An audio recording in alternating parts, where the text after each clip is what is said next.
Mumbai underworld में कई बड़े बड़े डॉन आए और गए, पर सबसे ज़्यादा अगर किसी ने मुंबई को लूटा हो और मुंबई पर राज किया हो तो वो था डी कंपनी का बॉस दाऊद इब्राहिम।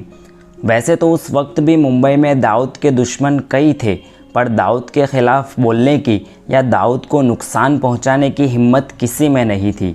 दाऊद का नेटवर्क और उसकी पहुंच इतनी लंबी थी कि वो अपने किसी भी दुश्मन को दुबई में बैठे बैठे मरवा सकता था। ऐसे में एक साधारण सी महिला ने अपने पति की मौत का बदला लेने दाऊद के ख़िलाफ़ हथियार उठाए और हर तरफ से दाऊद की ऐसी बैंड बजाई जो उस वक्त के बड़े बड़े डॉन नहीं कर सके। दोस्तों, आज के इस वीडियो में हम लोग बात करेंगे मुंबई अंडरवर्ल्ड की महिला गैंगस्टर सपना दीदी के बारे में, तो वीडियो को अंत तक ज़रूर देखना और पसंद आए तो लाइक करना। अशरफ खान का वैसे तो जुर्म की दुनिया से दूर दूर तक कोई नाता नहीं था। एक सामान्य मुस्लिम परिवार में पैदा हुई अशरफ अपने एक दोस्त की शादी में महमूद कालिया से मिली। पहली ही नज़र में दोनों को एक दूसरे से प्यार हो गया और शादी तक कर ली। एक ऑर्थोडॉक्स मुस्लिम परिवार में पली बड़ी अशरफ महमूद कालिया से शादी करने के बाद मानो हवा में उड़ने लगी। इतनी इज्जत और आज़ादी उसे पहले कभी नहीं मिली थी। महमूद ने उसे दुनिया भर के ऐशो आराम ला कर दिए, पर अशरफ को इस बात का अंदाज़ा तक नहीं था कि उसका पति काम क्या करता है और इतने पैसे लाता कहाँ से हैं। दरअसल अशरफ का पति महमूद अंडरवर्ल्ड डॉन दाऊद इब्राहिम के लिए काम करता था। काम क्या करता था? उस वक्त महमूद कालिया डॉन का राइट हैंड हुआ करता था। डी गैंग सालों से ऐसे ही काम करती थी।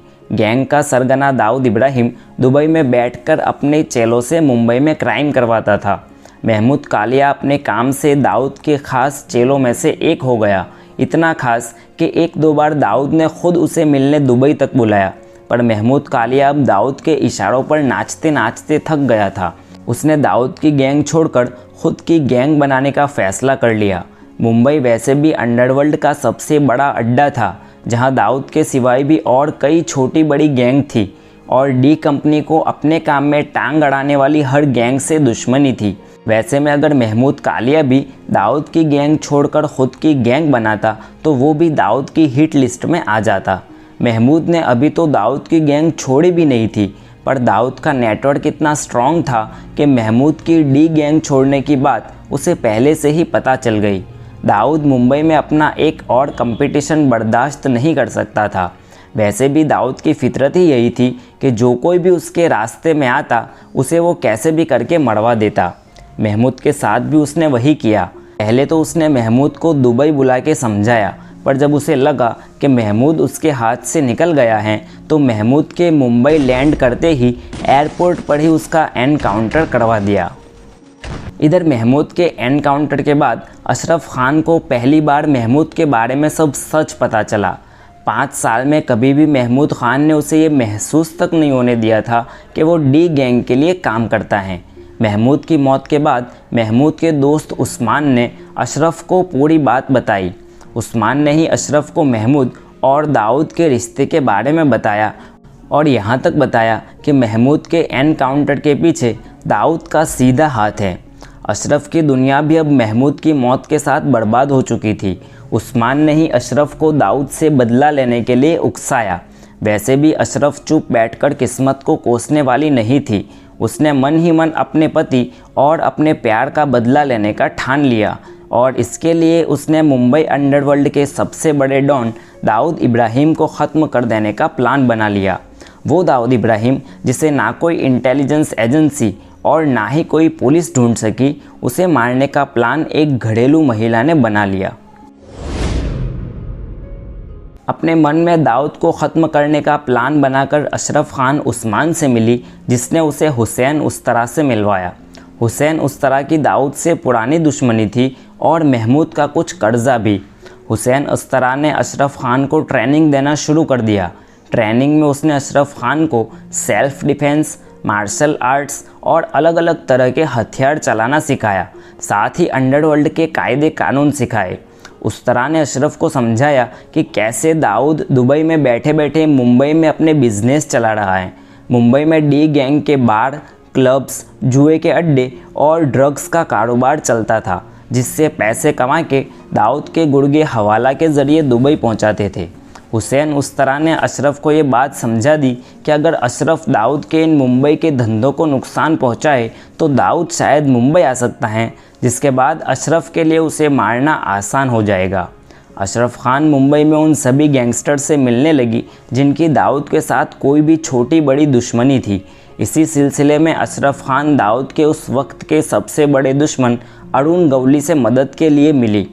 अरुण गवली अशरफ खान से मिला तो सही, पर उसे किसी भी तरह की मदद करने से मना कर दिया। दरअसल उस वक्त हिंदू गैंगस्टर्स मुस्लिम पर और ख़ास करके महिला पर कभी ये भरोसा नहीं करते थे। अशरफ खान को ये बात समझ में आ गई। उसे पता था कि अगर उसे दाऊद तक पहुंचना है और उसे ठिकाने लगाना है तो उसे इन सभी लोगों की मदद की ज़रूरत पड़ेगी। उसी दिन से अशरफ खान ने अपना नाम बदलने का फ़ैसला कर लिया। उसका सपना था दाऊद से अपने पति की मौत का बदला लेना और उसी लिए उसने अपना नाम भी सपना रख लिया। सपना अब दाऊद गिरोह के सभी बार्स और जुए के अड्डों की जानकारी पुलिस को देने लगी और ये काम वो खुफिया तरीके से करती। वो दिन भर हुसैन उस्तरा से ट्रेनिंग लेती और शाम को पब्लिक फ़ोन बूथ से पुलिस की खबरी बनकर पुलिस को इन्फॉर्मेशन पहुंचाती। सपना की इन्फॉर्मेशन के आधार पर पुलिस ने दाऊद के कई अड्डों पर रेड मारी और कई सारे ड्रग्स और हथियार बरामद किए।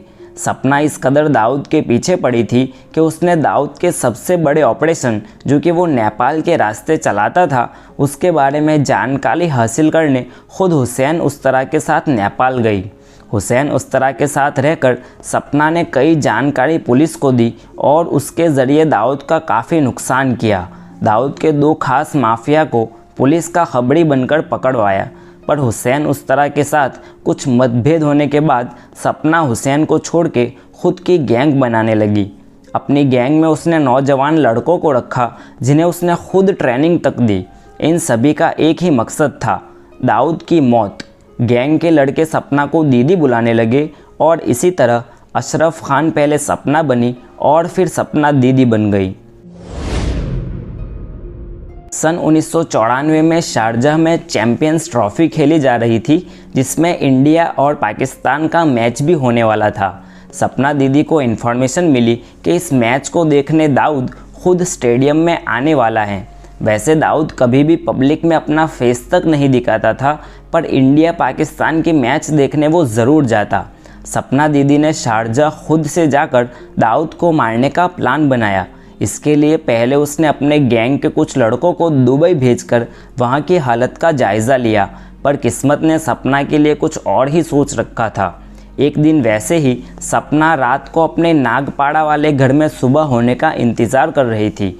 उसे तेज़ बुखार था, तो उसने अपने गैंग के लड़कों को उसे अकेली छोड़ के कुछ आराम करने का फ़ैसला किया।